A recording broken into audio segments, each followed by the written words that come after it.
Here is exactly what Texas A&M needs to do to pull off the massive upset in South Bend over Notre Dame this weekend.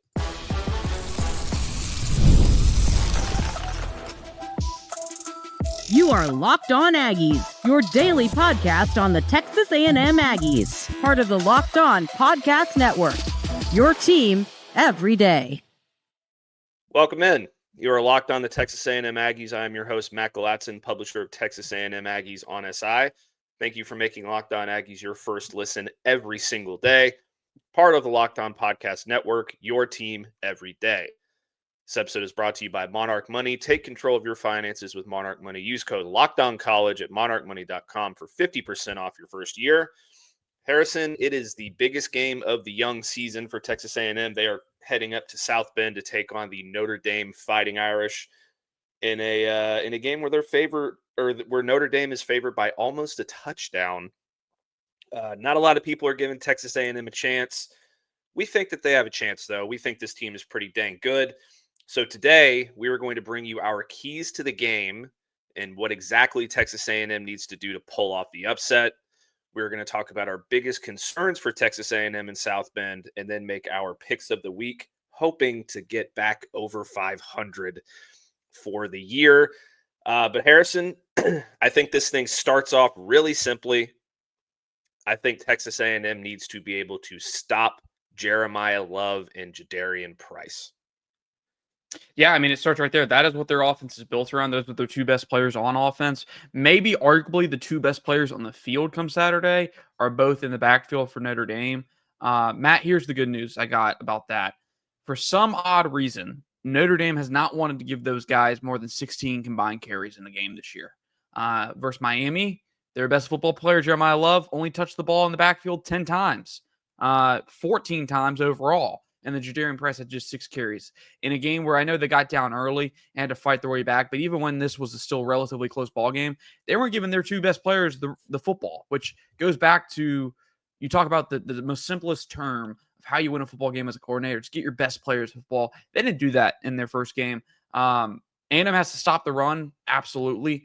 They're going to have to find a way to slow those guys down. If you let them run all over you, it's going to be a tough game to win.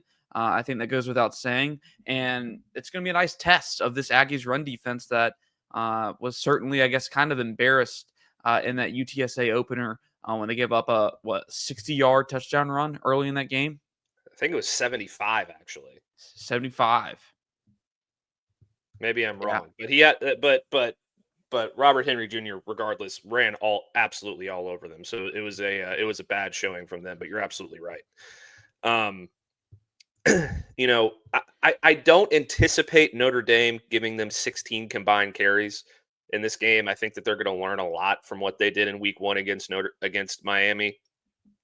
I expect, Jaden Greathouse to get involved. He was their best receiver in the college football playoff last year in the semifinal and the national title game. He didn't have a catch in this game. He wasn't even targeted in this game, to my knowledge. So I believe that's going to change. But I think Notre Dame is going to try to establish the run early. They're going to try and establish the run often. They see holes in this Texas A&M run defense, so they need to make sure that is buckled up for sure. The other key for me, and we can get into yours after this, Harrison, but the other key for me is also pretty simple. And I don't want to sound like a football analyst that's just talking coach speak or whatever you want to call it, but they need to run the football. They didn't do it against UTSA very much. They really focused on it against Utah State, and they dominated on the ground against Utah State. And granted, that's not the Notre Dame defense. And the Notre Dame defense is a lot more talented, but they have a chance to be got, in my opinion, on the ground. Mark Fletcher Jr. and Shamar Brown from Miami combined for 30 carries. I'm doing math live on air here, for 110 yards and a touchdown. So not like an overwhelming yards per carry average, but they were able to run the ball between the tackles, keep the clock moving. And A&M's got some pretty dang good running backs. So if they can, focus on the run, stay ahead of the chains, control the clock, I think they're going to have a really good shot to quiet down that crowd in South Bend early and then control the pace of the game. Well, and here's the big thing, Matt. I think that should make Aggie fans all over a little bit more confident in that run game is the fact that Miami rushed for 119 yards, and yeah, they averaged 3 yards a carry. Not great overall, but when they needed those big runs, they were getting them. When they needed a first down, they were getting them with Mark Fletcher. Tremendous game. But here's what should make Aggie fans feel great about that. Miami went from 119 on 38 carries total with a quarterback that is not a threat to keep the football.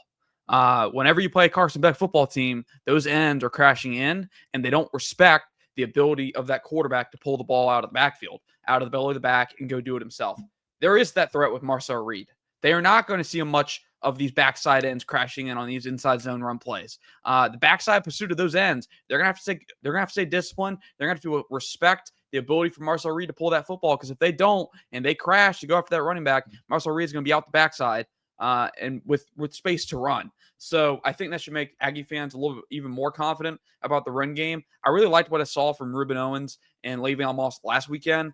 We talked about it on Monday, the wide zone run scheme that they showed a little bit versus Utah State. I thought that got the best out of their backs versus a team that they could overmatch and outsize. But it was a good showing from their run game, and they even got Marcel Reed involved early in that game with his legs. I expect to see much of the same this week versus Notre Dame. Matt, in terms of, I guess, my first key, and it's pretty simple. You have to find your explosives in the passing game. Have to. And I think they're going to have opportunities. If there's one thing I've learned about this Notre Dame team from the time they played Georgia to watching them play Miami in the season opener, this is a man-to-man cover football team at its simplest. They want to have one high safety. They want to have their guys manned up on you, and they want to cover you for 4 quarters.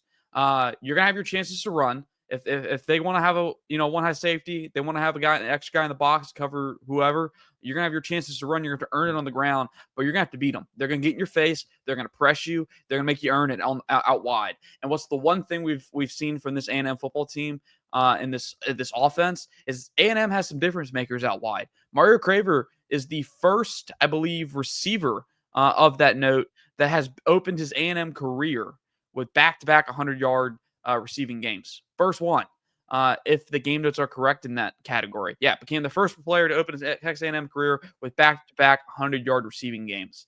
Does he get to do 100 again versus Notre Dame? If he does, you have to feel pretty good that they're gonna win the football game. Kevin Concepcion also has had a great start to his career. Those two guys gonna have to make life difficult on those A&M corners.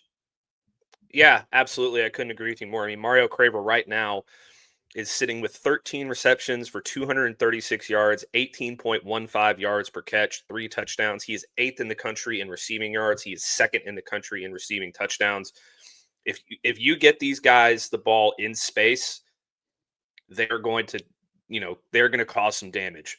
Both Casey Concepcion and Mario Craver are extremely quick. They're extremely fast. They're extremely explosive. So if you can get them downfield, moving in stride, it's going to be very difficult for these Notre Dame defenders to really combat that for a full 60 minutes.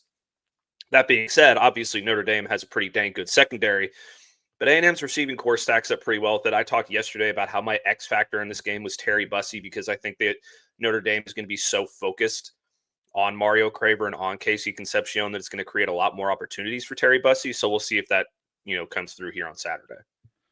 Yeah, Terry Bussey's going to have his chances. Like we talked about, those 2 others going to have their chances. Heck, you might even see the tight end get some chances, depending on what the coverage looks like. Matt, I guess a wondering for me is how man-heavy does Notre Dame go in this football game? If you go heavy man, it does leave you liable to a quarterback getting out in space and not having anyone responsible for the cue.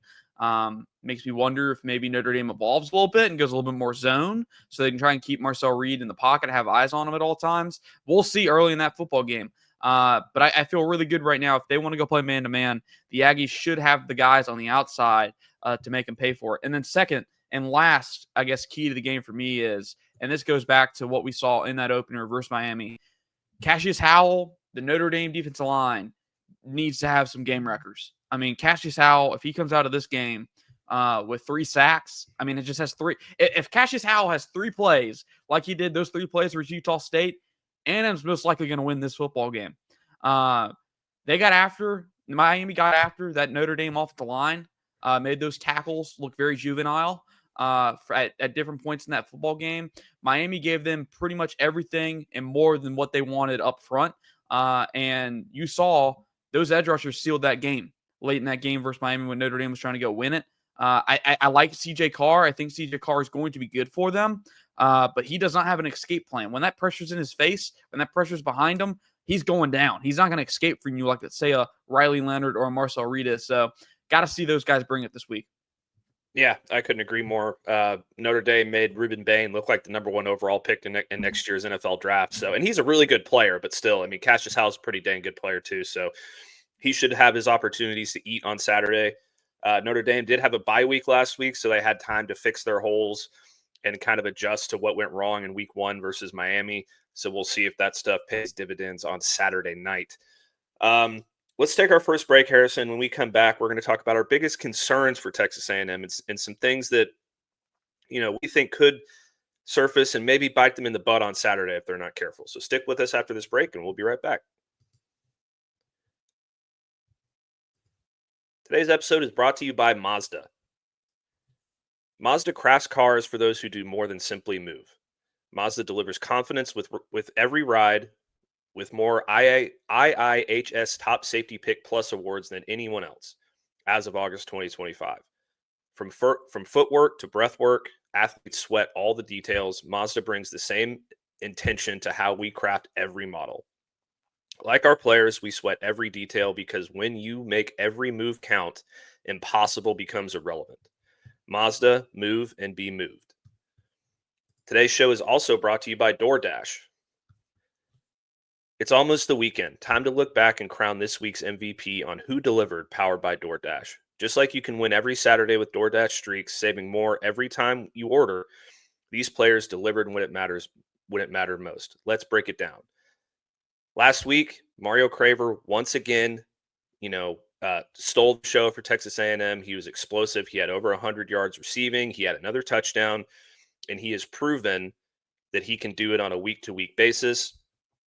And, he seems like he's going to be a major factor again this weekend against Notre Dame. When the pressure was on, he came through, no hesitation and no delay. And if you've been watching week after week, this performance wasn't a fluke.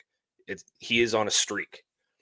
And just like Craver delivered for Texas A&M, DoorDash delivers your Saturdays. With DoorDash streaks, you can save every Saturday you order, stack up all season so you can save up to $250, including $100 in DoorDash credits. Order this Saturday, keep the streak alive, fuel your game day, only with DoorDash. Terms apply, promo period through November 18th. All right, Harrison. Notre Dame's a pretty dang good football team. They lost in week 1 to what looks like a much improved Miami team. I was impressed with CJ Carr, the way he was able to battle through that game and keep them in position to win for quite a period of time. Texas A&M, on the other hand, they've won both of their first 2 games pretty easily, granted against not so hot competition. UTSA is pretty dang good football team for a group of 6. Utah State, they just couldn't do anything against Texas A&M offensively for the most part.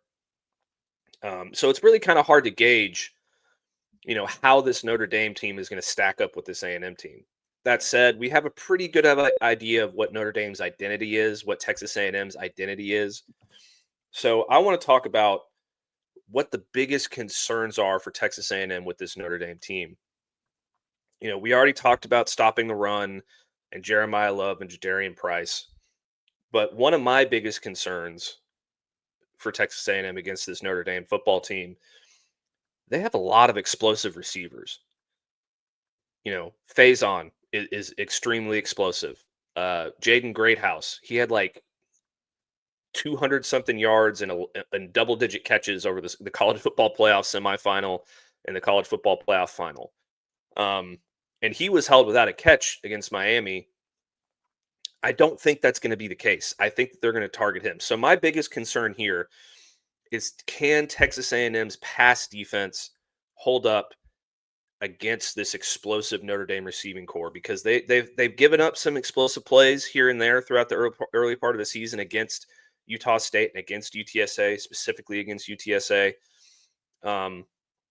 the pass defense has been better than it was last year early on, but this is definitely going to be their biggest test so far. And I think that if they're not careful, a guy like Jaden Greathouse or a guy like Jordan Faison or any other of these number of receivers that Notre Dame has at their disposal could get behind them and create some explosive plays in the passing game. Yeah, we saw Miami do a great job of limiting that, although Miami had a couple bust, one particularly late in that game that allowed Miami to get back into that football game, or Notre Dame to get back into that football game and make it interesting late. I'm with you, Matt. I think they have the guys out wide. I think CJ Carr does. I thought CJ Carr played well in his first career start. I was impressed. When I went back and watched it on tape, I thought he looked a little bit more calm and poised in the pocket, considering the circumstances. I don't think CJ Carr lost them that game by any means. I think he was going to be a reason they won that football game if they did come back and win it. I do think there are some things to be worried about in terms of the Notre Dame passing game. I'm still curious to see if those receivers can take over and win them a football game. I have to see it to believe it. But when they need plays, those guys have made plays. I'm with you for sure. The one thing, I guess, that concerns me is the Notre Dame, secondary. This team was one of the best teams against the pass last year.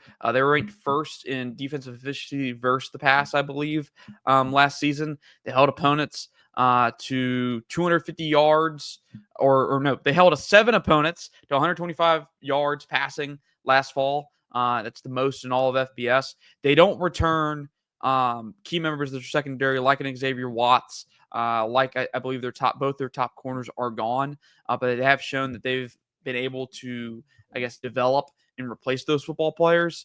They got a sneaky transfer in from Alabama, Devontae Smith, the safety. He got that game-winning pick in the game last year for Alabama versus Georgia. That's a playmaker on the back end. We haven't seen A&M's offense go up against a true secondary. And even a true offensive line. This will be their first test. And like I said, this is a man-to-man football team. And if you let them play man-to-man, you don't punish them. That's their formula for success under Marcus Freeman and this football team. I would say I am concerned about that, just considering the success this defense had last year against the pass. But I do feel optimistic that with the infusion of talent A&M has out wide, that maybe they're going to make this concern a positive for them. Yeah, I think that's a good shout. Notre Dame is led by Marcus Freeman, who is an extremely bright defensive mind. He's going to have that secondary ready to go. He probably knows Marcel Reed's tendencies like the back of his hand, considering, they've had the last 2 weeks to prepare for this matchup. So that secondary could cause some issues.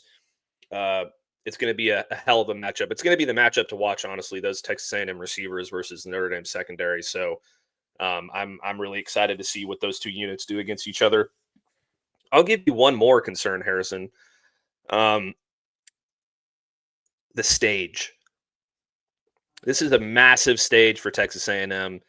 They haven't faced it so far early this season. They didn't perform particularly well on big stages last year against Auburn, against South Carolina, against Texas, against Notre Dame last year.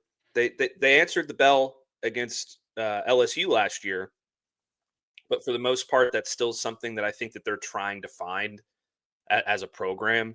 And this is their best opportunity to kind of shake that demon off of their back.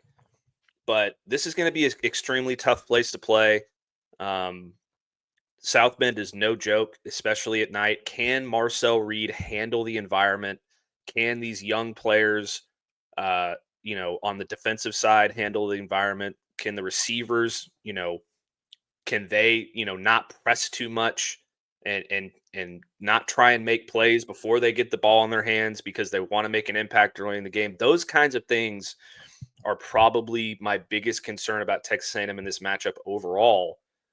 Is, you're going on the road to one of the toughest environments to play in all college football. You're going to be on the national stage, the game to watch this weekend in college football. Can you handle it? We'll see. Yeah, I think that's the biggest thing we learned I think, from this first year of the 12-team playoff is that home field advantage is a massive advantage, no matter where you play. I mean, we saw Penn State absolutely wax SMU at home. Kevin Jennings was maxed out by the stadium pulse all game long. We saw just this year Texas go into a rough environment up there at Ohio State. And that didn't look like, Arch Manning didn't look like the same quarterback that we had seen in the 2 games he started last year, which, I mean, hey, they were also playing the number 1 defense. It was probably more so about that, just as much as it was the 100,000 or 90,000 fans in there. I mean, we saw Alabama look totally human going down to Tallahassee. Got waxed in that football game by Thomas Castellanos in that game. So road games have proven difficult. I mean, just look at Michigan this past weekend going into Norman and losing to a Oklahoma team that I think people are starting to buy into now. Road games are tough. That's what makes college football, in my opinion, a better product than the NFL, is because it's not easy to go on the road. There are actually home field advantages when you go to these places, even when you go to a program like Kentucky, who may not have a winning history. That's still majority Kentucky fans in that stadium, not like the stadium down the street for me, Matt, down the highway where the Falcons aren't even at home sometimes when they're at home. So that's what makes this difficult. That's what makes it fun. And I'm with you. Is the stage too big? Because we saw last year down the stretch, the stage got a little bright. The lights got a little bright. The stage got a little big, and that 8-4 Aggie mantra came back. This is their first chance to prove that they're not here to fall short again. Yeah, I couldn't agree more. And this is going to be the best test that they're going to face for quite some time on the road. They do head to Baton Rouge to take on LSU, so they'll have another opportunity there. But it starts right here in South Bend on Saturday night, so we'll see how they handle it. Let's take our next break, Harrison. When we come back, we are going to make our picks for the week and close out the show. We're going to pick 5 games, the 5 biggest games in our mind on the college football landscape. So stick with us after this break, and we'll be right back. Today's episode is also brought to you by FanDuel. The NFL season is here, and FanDuel is making sure you're ready for kickoff with a can't-miss offer. Right now, new customers can bet just $5, and if your bet wins, you'll get $300 in bonus bets to use across the app. I love using FanDuel because it fits however you like to bet, player props, building same-game parlay, or even jumping in live as the action unfolds. So are you ready to play? Download the FanDuel app now by visiting FanDuel.com to get started. That's FanDuel.com. Place your first $5 bet. Today's episode is also brought to you by Monarch Money. Most people can't name all their financial accounts or even what they're worth, whether it's 401ks, properties, or investments. And when you don't have the full picture, you can end up leaving money on the table. That's why there is Monarch Money. It's an all-in-one personal finance tool that brings your entire financial life together in one clean, easy-to-use interface on your laptop or phone. Monarch is built from people with busy lives, and if you put off organizing your finances, Monarch is for you. Monarch does the heavy lifting for you. You can link all of your accounts in minutes, see clear data visuals, get smart categorization of your spending, and finally feel in control of your money without ever touching a spreadsheet. Maximizing investments, increasing your savings rate, easily reviewing finances with your partner and/or financial advisor, keeping a clear view of your financial health week to week and long term. Don't let the financial opportunity slip through your cracks. Use code LOCKEDONCollege at monarchmoney.com in your browser for half off your first year. That's 50% off your first year at monarchmoney.com with code LOCKEDONCollege.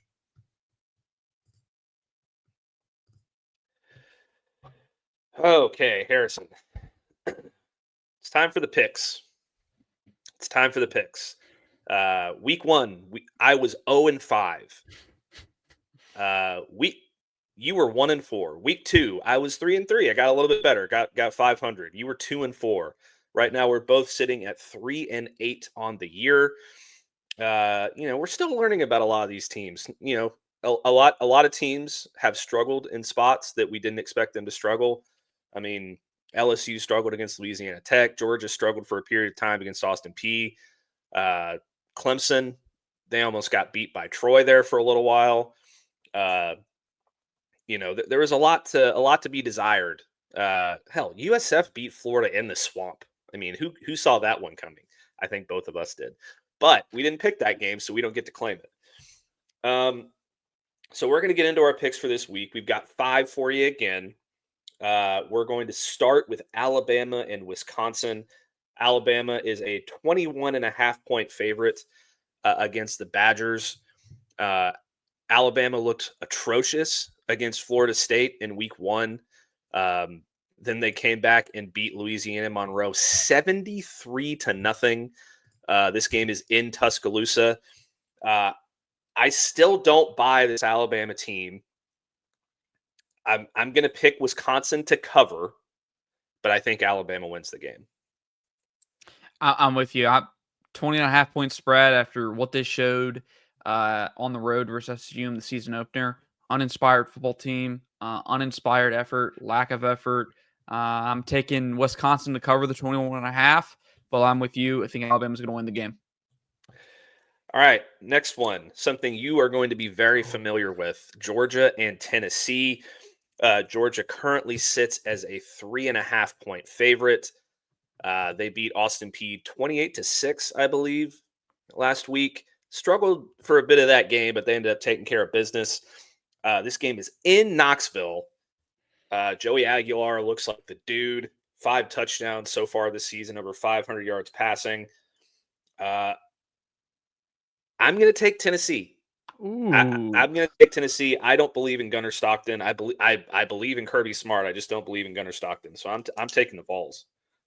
I'm taking Georgia here, 3.5 points. It's probably going to be one of the smallest spreads they have this year until they play Alabama at home, until they play Texas at home. I'm just of the opinion until Josh Heupel shows he can beat Kirby Smart in that Kirby Smart defense.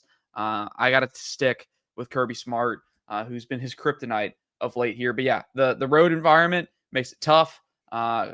Georgia's offense hasn't looked all that inspiring downfield just yet. There's a lot of things that can go against them in this game, none other than that environment. But I think they have a history of not playing so well in these ahead of these big games. And until something changes, I think I'm gonna have to stick with them for this game.